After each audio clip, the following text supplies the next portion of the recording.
여러분 잘 알듯이 마태복음 21장의 말씀은 예수님께서 이제 예루살렘에 입성을 하시는 순간과 또한 그 첫날의 행보들을 이야기하고 있는 것을 우리가 볼 수가 있습니다. 이제 십자가를 지시기 위해서 마지막 일주일, 이 일주일에 포커스가 맞춰지는 것이 21장부터고 28장까지 이제 십자가를 지시고 부활하시는 사건까지 기록되어 있어요. 그러니까 이 마태복음 전체에서 3분의 1을 바로 할애하여서 예수님의 마지막 일주일을 그렇게 기록하고 있다라고 얘기할 수가 있습니다.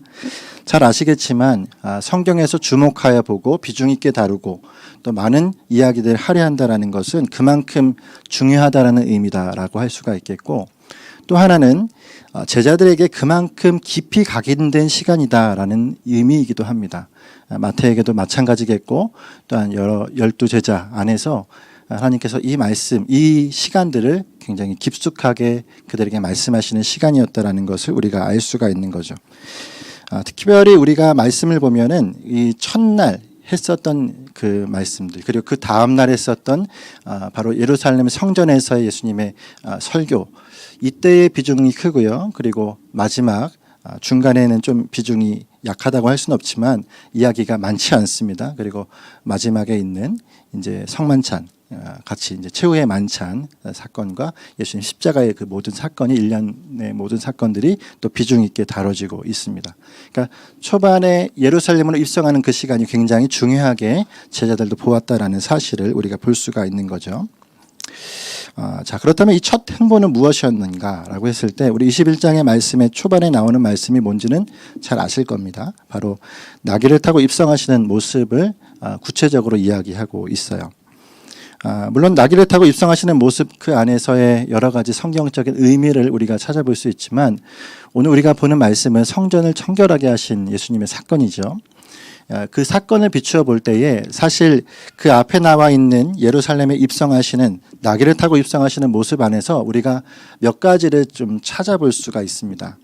왜냐하면 바로 그 안에 있는 군중들의 특이점을 우리가 찾아볼 수 있기 때문에 그래요. 군중들의 특이점, 그리고 예루살렘이라고 하는 그 도시 안에서 어떠한 분위기가 있었는지를 살펴볼 때에 바로 앞에 있었던 예루살렘에 입성하는 그 사건이 굉장히 중요한 단서를 우리 가운데 허락해 주고 있습니다. 자세히 보면 우리는 이렇게 생각하죠. 종종 예루살렘에 입성할 때에 거기 있는 모든 마을의 사람들과 거기 있던 모든 군중들이 예수님 앞에 종려나무를 들고 바닥에 자신의 옷을 깔고 나귀가 입성했다, 이렇게 우리가 알고 있잖아요. 근데 말씀을 좀 자세히 보시면 정확하게 그러하지는 않습니다.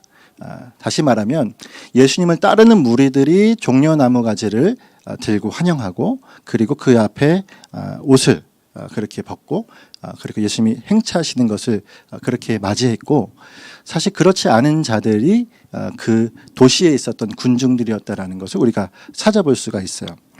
8절과 9절의 말씀에 이렇게 되어 있죠. 8절의 말씀을 보니까 무리의 대다수는 그들의 옷을 길에 펴고 다른 이들은 나뭇가지를 길에 베어 길에 펴고, 이렇게 얘기하죠. 9절의 말씀에서도 앞에서 가고 뒤에서 따르는 무리가 소리 높여 이르되 호산나 다윗의 자손이여 찬송하리로다 우리 주의 이름으로 오시는 이여, 이렇게 얘기합니다. 여기서 말하고 있는 무리의 대다수, 그리고 앞으로 가고 뒤로 따르는 무리가 누구냐? 바로 20장 29절에 나와 있는 그 무리들입니다. 20장 29절의 말씀에 뭐라고 되어 있을까요? 한번 읽어볼까요? 시작. 그들이 여리고에서 떠나갈 때에 아멘. 잘 아시겠지만 예수님이 이제 예루살렘, 그리고 성전으로 입성하시는 그때에 예수님 주변에는 큰 무리가 따라오고 있었습니다.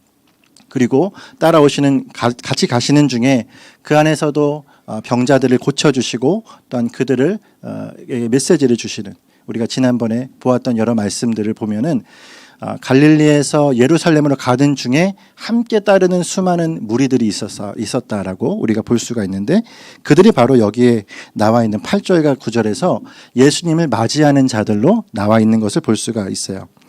왜 그럴까요? 바로 그 큰 무리들은 이미 예수님에 대해서 제자들뿐만 아니라 그 무리들마저도 어떻게 생각하고 있습니까? 바로 예수님이 왕으로 입성하고 계시다라는 사실을 알고 있었습니다.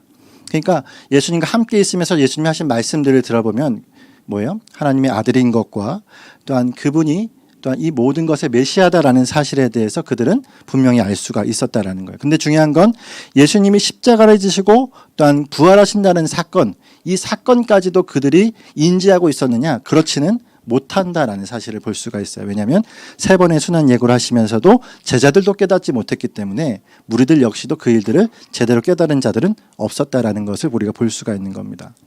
그러니까 예수님의 입성할 때 우리가 호산나 다윗의 자손이요, 이 하고 있는 이 모든 호칭과 외침이 결국 이스라엘 유대 사회 안에서 메시아를 기다리고 있었던 그 메시아, 상징적인 메시아가 예수님이다라는 사실은 귀결되어서 그들이 예루살렘으로 들어가실 때 바로 하나님 그분이 예수님 그분이 나라를 세우실 것이다, 그분이 새로운 임금으로 등극하실 것이다라는 그들만의 희망 사항을 가지고 종려나무를 들고 그를 맞이했다라는 사실입니다.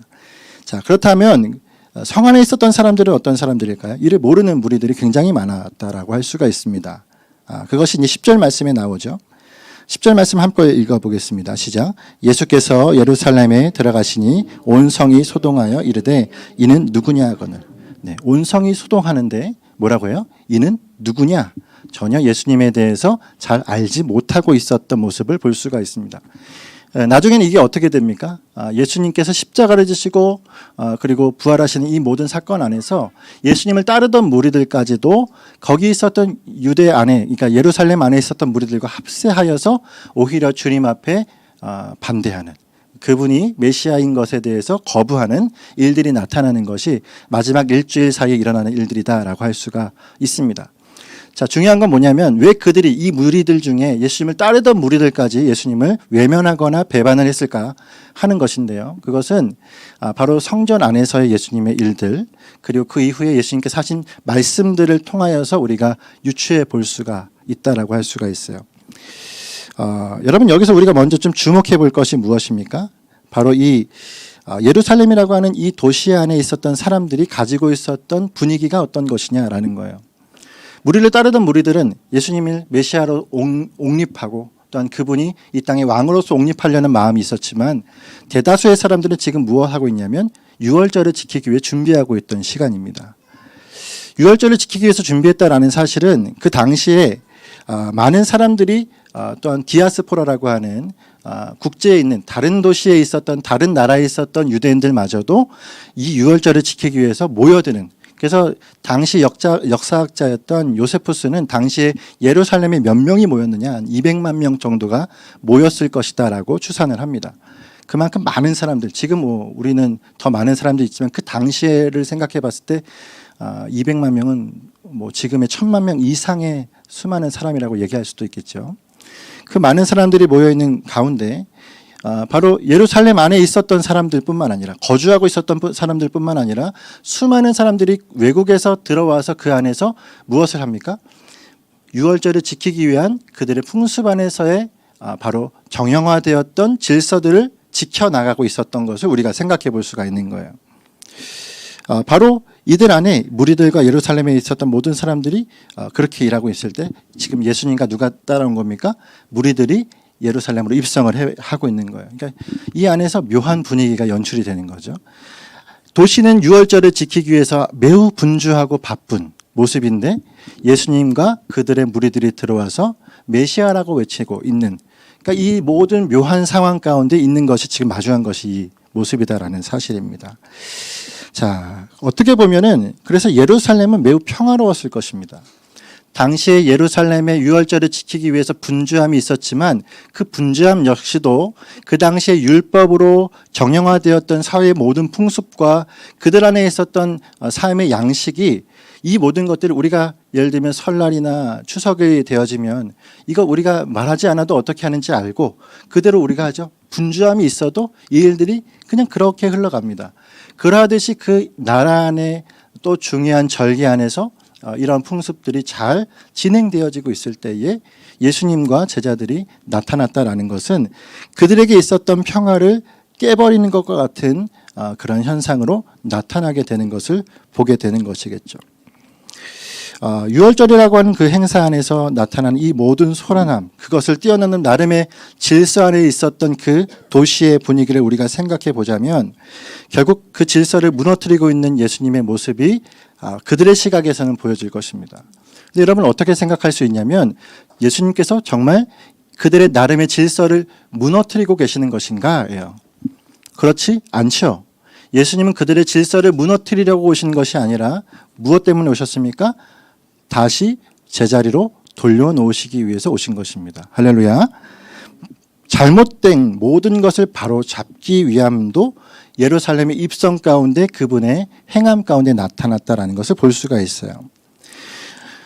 그런 가운데 우리가 이 질서의 무너짐 안에서 예수님이 바로잡고자 하시는 모든 것들, 바로 이 절기는 있지만 이 모든 절기 뒤에 사실 그 모든 절기가 기념하고 그 절기가 바라보아야 할 하나님이 사라져버린 이 도시의 잘못된 그릇된 평화, 그것을 바꾸시기 위해서 예수님이 오셨다라는 것을, 그 예루살렘에 오셨다라는 사실을 우리가 보게 되는 것입니다. 그러므로 우리는 오늘 이 말씀의 본문을 읽으면서 그런 관점에서 볼 때에 그릇된 평화를 깨고 계신 예수님의 모습을 볼 수가 있어요. 그걸 우리가 12절과 13절의 말씀을 보면서 한번 볼까요? 12절 13절 같이 읽겠습니다. 시작. 예수께서 성전에 들어가사 성전 안에서 매매하는 모든 사람들을 내쫓으시며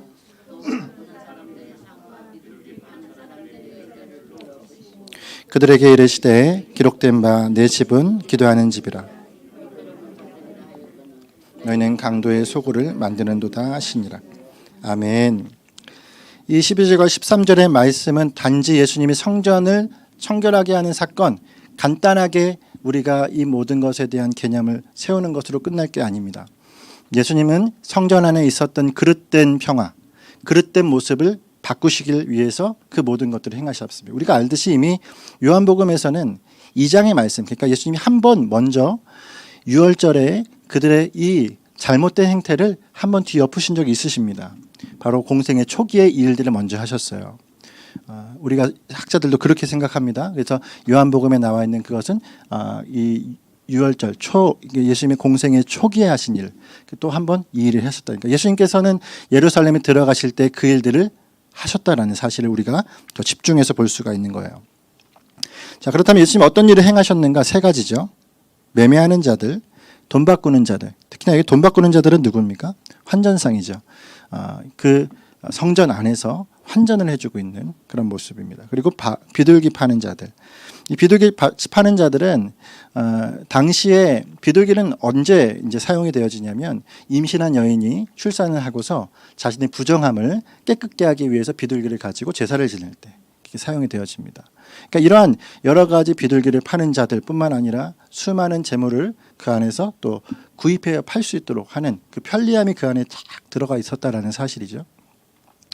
여러분 이것들이 어떻게 그 안에서 있을 수가 있었을까요? 바로 이들이 누구냐? 바로 관례상 용인되었던 자들입니다. 관례상 그들의 가지고 있었던 풍습과 양식의 안에서 성전에 들어와 있으면 안 될 자들이 관례상 용인이 된 거예요. 그러면 누가 용인을 시켰습니까? 바로 대제사장과 서기관들이 이것을 암묵적으로 묵인하고 그것들을 그 안으로 들여보냈다라는 사실을 우리가 보게 되는 것입니다. 그래서 여러분 이 성전 안에서 매우 자연스럽게 그들이 자리 잡고 있지만 그 자리 잡고 있는 모습을 그리고 거기에 있었던 모든 유대인들이 아무도 터치하지 아니하고 이것은 원래 그러한 것, 원래 이렇게 되어지는 것이라고 이야기하고 있었지만 사실 그것은 잘못된 그릇된 평화라는 사실을 우리가 보게 되는 것이죠. 그런 의미에서 바로 그들의 모습은 그릇된 평화였다라고 얘기할 수가 있습니다. 더구나 6월절이 다가오면서 이 시장이 더 확장되었겠죠. 200만 명의 사람들이 들어오고 아마 그 안에서는 굉장히 큰 마켓이 열려지지 않았겠습니까? 수많은 사람들이 굉장한 소란함 가운데서도 이것들을 구입하는데 전혀 문제없음을 느끼고 서로 구입하고 환전하고 또 매매하고 그것들을 또 성전 안에 들어가고 하는 일들이 자연스럽게 일어나고 있었다라는 것이죠. 자, 그렇다면 예수님은 왜 이 상을 엎으셨는가?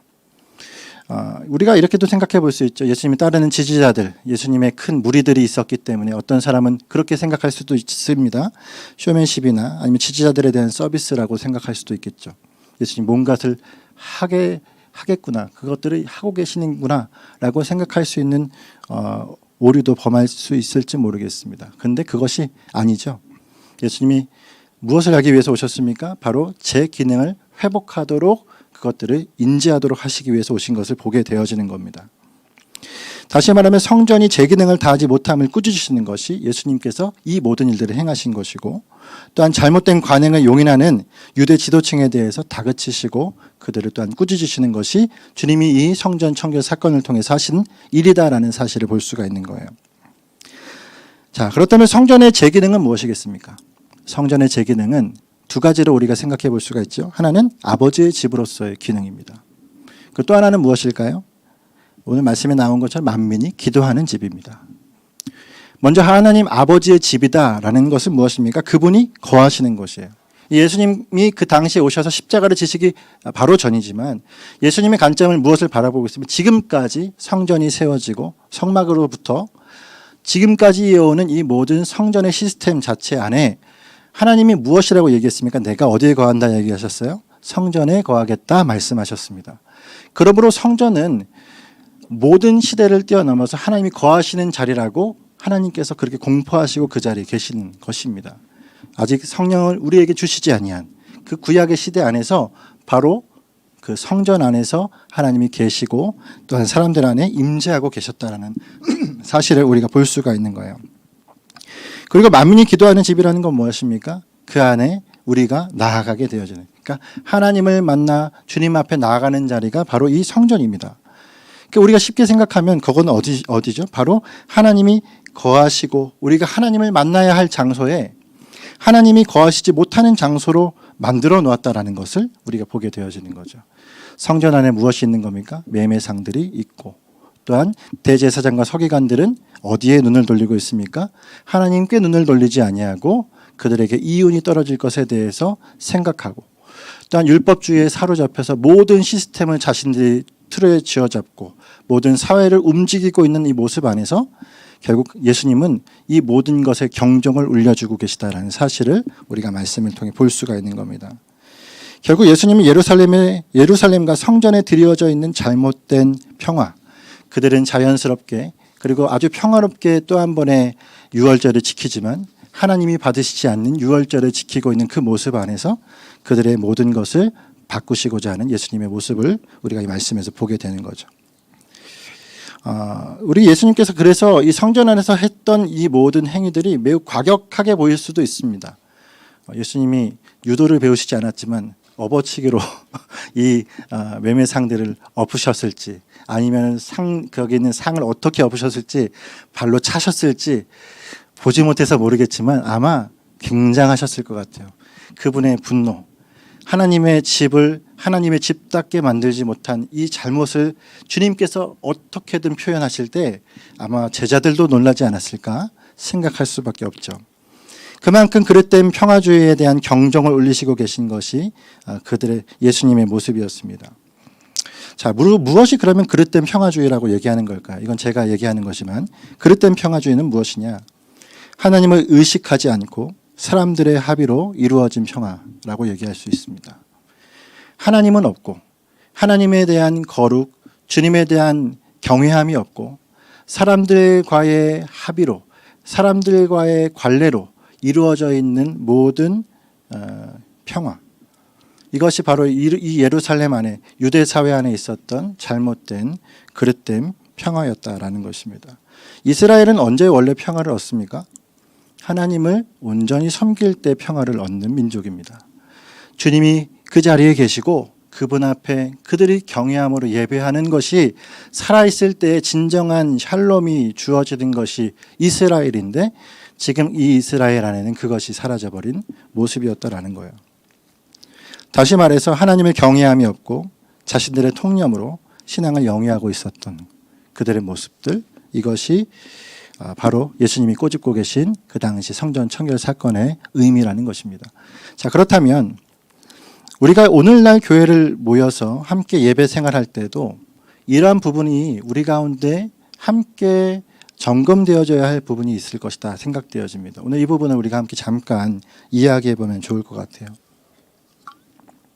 오늘날 모든 교회들 하나님을 사랑하고 주님 앞에 그리스도를 주로 고백하여 교회 안에 복음 안에 또한 예수 그리스도를 머리 삼고 있는 모든 교회들 안에 정말 그 당시의 성전처럼 하나님 앞에 온전한 평화를 누리지 않고 자신들의 입맛에 따라 관례에 따라서 평화를 누리는 교회들은 없는지, 우리는 그렇지 않은지를 늘 점검해 보아야 한다는 사실입니다. 할렐루야. 아멘. 그러면 여러분, 오늘 우리가 있는 이 예배도 마찬가지입니다. 우리가 함께 드리는 이 교회 안에서의 모습도 마찬가지예요. 두 가지 정도의 우리 간과하지 말아야 될 것을 생각해 보았으면 좋겠습니다. 첫 번째는 무엇입니까? 우리의 예배의 자리가 거룩하게 구별되고 있는가라는 거예요. 우리의 예배의 자리가 주님 앞에 거룩하게 구별되어 있는가. 성전은 말 그대로 거룩한 전입니다. 하나님 앞에 거룩하게 구별되어 나가야 될 자리. 그래서 구약에서 대제사장일지라도 그 지성소 안에 그가 들어갈 때 죄가 있다, 그가 정결하지 못했다, 그러면은 그가 들어가서 죽임을 당할 수밖에 없었어요. 그래서 그에 달려있던 끈을 붙들고 빼내어 오지 않으면은 되지 않는 하나님 그런 거룩한 곳으로 그곳을 만드셨습니다. 왜요? 그분이 거룩하시기 때문에. 그런 자리로 그러면 우리가 오늘도 이 예배 안에서 자리 잡고 구별되어 있는가, 우리가 그것들을 생각해 보아야 한다는 거예요. 오늘 이 성전 안에서는 행상들이 있었습니다. 그렇죠? 세 가지 행상들, 매매하는 자, 비둘기 파는 자, 환전하는 사람들. 여러분, 이러한 사람들은 왜 그 성전 안에 있었습니까? 예배를 위해서 있지 않았어요. 무엇을 위해서 있었습니까? 이윤을 남기기 위해서 있었습니다. 순전히 자신을 위해서 있었다는 거예요. 자신이 뭐예요? 바로 그 성전을 종교적인 자신들의 이윤을 위해서 그 자리를 차지하고 있었던 것이죠. 그렇기 때문에 그 자리에 있다 할지라도 하나님을 예배하려는 마음이 아니라 자신을 위하여, 그 모든 것이 다 자기를 위하여 있는 자들이었다는 것을 보게 되어집니다. 하나님의 예배함이 아니라 다른 의도로 성전을 찾고 자리를 잡고 앉아 있다면 여러분, 그것은 하나님을 경외하는 것이 아니라는 사실이에요. 할렐루야. 우리의 마음을 한번 점검해 보면 좋을 것 같아요. 우리는 정말 경외함을 가지고 이 자리에 와 있는가? 혹시라도 나를 위해서, 내 자신의 복을 위해서, 나의 어떠한 것을 위해서 이 자리에 앉아 있다면 우리의 마음을 바꾸셔야 됩니다. 할렐루야. 주님 앞에 바꿔나가야 한다는 거예요. 예전에도 그런 사람들이 많았습니다. 지금도 많이 있겠죠. 교회 안에 영업하러 오시는 분들 많이 있어요. 성도가 많고 그 숫자가 많으면 교회 안에 어떻게 해요? 보험 때문에, 자신이 팔 물건들 때문에 우리로 치면 목장에 등록하여서 아주 열심히 신앙생활하는데 한 사람 한 사람씩 찾아가서 내가 이 물건을, 좋은 물건을 알고 있는데 이거 한번 써보라고. 이게 나중엔 뭐예요? 사람들이 다 그쪽으로 모여가는 다단계들 아시잖아요. 수많은 이런 일들이 교회 안에서 영업하고 이윤을 위해서 있는 자들 안에 나타납니다. 정치인들 어떻습니까? 정치인들이 예수님을 정말 경외하고 하나님 경외해서 그 자리에 올까요? 그렇지 않습니다. 그들의 모습 안에 정말 주님 앞에 경외하는 마음으로 와서 예배하는 사람은 매주 그 자리에 있어야죠. 매주 하나님 앞에 같은 모습으로 예배해야죠. 그렇지 않고 띄엄띄엄 사람 많은 곳만 찾아서 다니고 거기서 나아간다면 그 정치인은 이미 떡잎부터 알아본다고 별로 유익하지 않은 사람들이죠. 이런 모습을 가진 자들이 왜 우리 주변에도 굉장히 많다라는 것을 보게 하는 것입니다. 그러면 여러분, 우리가 주님 앞에 나오는 자들에 대해서 생각해 볼 때 하나님 앞에 제대로 하나님을 사랑하여 그분 앞에 마음을 드리는 사람으로 나오는 사람, 그리고 또 하나의 부류는 뭡니까? 전혀 주님을 알지 못했지만 이제 마음을 다해서 주님이 어떠한 분인지 궁금해서 나오는 사람, 이 사람들은 주님 앞에 예배로 나가는 자들이에요. 근데 그것이 아니라 목적이 달리 와서 자신들의 유익을 취하려고 했다라면 이것은 하나님 앞에 온전한 예배로 나갈 수 없는 것이다라는 것입니다. 할렐루야. 그러므로 여러분, 교회로 모일 때에 우리는 분명한 분별을 해야 됩니다. 하나님 앞에 우리는 어떠한 모습으로 예배하는가, 나를 돌아보시고, 일단 내 주변에 혹시라도 잘못된 마음으로 앉아있는 사람이 있다면 뭐라고요? 권면해야죠. 당신이 이곳에 앉아있는 이유가 무엇입니까? 자신의 유익을 위해서입니까? 인기를 위해서입니까? 많은 표 때문이십니까? 그게 아니시길 바라고 주님을 믿으시길 바랍니다. 라는 권면들이 나와야 하는 거예요. 또 하나는 무엇이겠습니까? 예배로 나아가는 자가 하나님을 경외하고 있는가예요. 첫 번째는 뭐였죠? 예배 자리가 거룩하게 구별되어 있는가. 두 번째는 예배로 나아가는 자가 하나님을 경외하고 있는가. 예수님과 대립하던 대제사장과 서기관들은 껍데기만 추구하던 사람들입니다. 형식만 남아있고 주님에 대한 어떤 의미나 그 하나님에 대한 경외함이 사라져요. 그러니까 주님이 살아계심 앞에 벌벌벌 떨고 주님이 살아계심 앞에 그 자신을 정말 제대로 된 모습 안에서 나갈 수 있었는가. 그렇지 못한 자들이었다라고 할 수가 있겠죠. 우리가 잘 알듯이 대제사장 그들은 정치인과 비슷한 자들이었어요. 그래서 로마의 총독과도 그리고 또 그 당시에 있었던 분봉 왕들과도 결탁되어서 자신들의 영향력을 발하기 위해서 술수를 썼던 사람들인 것을 우리는 알고 있습니다. 이들이 하나님을 경외하지 않는다는 것을 어떻게 알 수 있습니까? 바로 전통을 따지지만 이익 앞에서 묵인하는 태도를 취하고 있다는 거예요. 분명히 그들은 전통을 중요시합니다. 전통. 그것 때문에 논쟁도 벌였어요. 예수님 앞에. 근데 여러분 논쟁할 때마다 늘 무엇이 문제였습니까? 그들의 입맛대로의 해석 때문에 문제 아니었습니까? 율법을 따르지 않는 게 아니에요. 근데 율법을 따르지만 율법 안에서 자신들의 부차적인 또 다른 조항들로 율법을 그 의미를 희석시키고 있는 모습들이 나타났던 걸 볼 수가 있어요. 그러니까 뭐예요? 결국 율법이 자기의 생각대로 입맛대로 변화되어지는 거죠. 지금으로 말하면 하나님의 말씀이 모든 하나님의 말씀이 정말 하나님의 말씀대로 제 해석이 되어지는 것이 아니라 자신의 입맛대로 편집되어서 그것을 따라 믿고 있는 것입니다. 믿지 않는다라는 것이 아니라 잘못된 것을 믿고 있는 모습이었다라는 거예요. 이것이 바로 그 당시에 있었던 대제사장과 서기관들의 잘못된 예배의 태도였습니다. 그러므로 여러분 우리가 이 모습을 예배에 나온 우리 모두가 늘 점검해야 합니다. 나는 정말 정확하게 주님 앞에 바른 예배의 태도와 마음을 가지고 나아가고 있는지를 보아야 하는 거예요.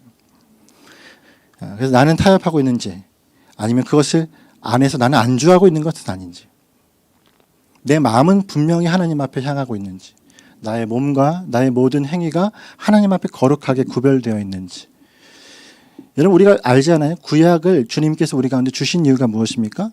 그것은 구약을 폐하러 오신 것이 아니라 그 안에 있는 모든 것을 온전하게 하시기 위해서 오셨다라고 얘기하셨습니다. 그러니까 우리가 주님을 향한 거룩함을 잃어서는 안 된다가 있어야 된다라는 사실을 보게 되는 것입니다. 우리도 마찬가지지 않습니까? 일산하나교회에서 하나님 앞에 예배하면서 우리의 마음 요즘엔 그런 것 같아요. 마스크를 쓰잖아요. 그러니까 제가 여러분이 어떤 표정인지 몰라요. 이 안에서 웃고 있는지 아니면 표정이 일그러져 있는지 하품을 하고 있는지 뭐 하는지 전혀 앞에서는 구별이 안 됩니다. 눈은 다 웃고 계시기 때문에. 근데 여러분 앞에 있는 김 목사가 어떻게 여러분을 바라보든 그건 상관없어요. 저도 인간이기 때문에 인간적인 눈으로 판단할 수도 있고 그러지 않을 수도 있고 제가 그것에 대해서 또 하나님 앞에 어떠한 마음으로 달려갈 수도 있습니다. 근데 저는 제가 잘하고 있어요.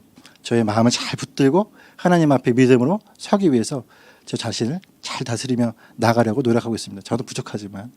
근데 여러분 나의 그 표정 뒤에 숨겨져 있는 또한 내 마음속에 있는 이 포도원을 허무는 여우가 있을 거예요. 그것들을 여러분 잡으셔야 됩니다. 할렐루야. 예. 우리가 주님 앞에 온전함으로 나갈 때 아까도 우리가 찬양했죠. 주를 찬양, 손을 들고 찬양. 전쟁은 누구에게요? 내게 속한 게 아니라 그분 앞에 속해 있습니다. 언제나 속임으로 우리를 잡아서 넘어뜨리려고 하고 우리를 그냥 패배로 몰아가려고 하는 그 모든 것 가운데 우리가 함께 넘어지는 자가 아니라 주님 앞에 어떻게 해요? 믿음으로 세워질 자가 되려면 내 안에 있는 여우를 잡으시고 내 안에 있는 죄를 모두 거두시고 하나님 앞에 정말 그분 앞에 전심을 다하여 달려가는 저와 여러분이 되어야 될 줄을 믿습니다. 결론적으로 여러분 예수님과 성전 사람들 바로 대제사장과 서기관들은 대립구도를 이제 형성을 해요. 이 대립구도 안에서 예수님이 성전에서 말씀을 전하시지만 그 말씀들이 그들에게서 재해석이 되어지고 사람들에게 잘못 또 오해가 되어지는 이 일들이 재확산되어지겠죠. 예수님께서 십자가 지기까지 이런 일들이 반복되어질 것입니다. 여러분 15절과 16절의 말씀을 한번 읽어볼까요? 한번 읽겠습니다. 시작. 대제사장들과 서기관들이 예수께서 하시는 이상한 일과 또 성전에서 소리질러 다윗의 자손이야 하는 어린이들의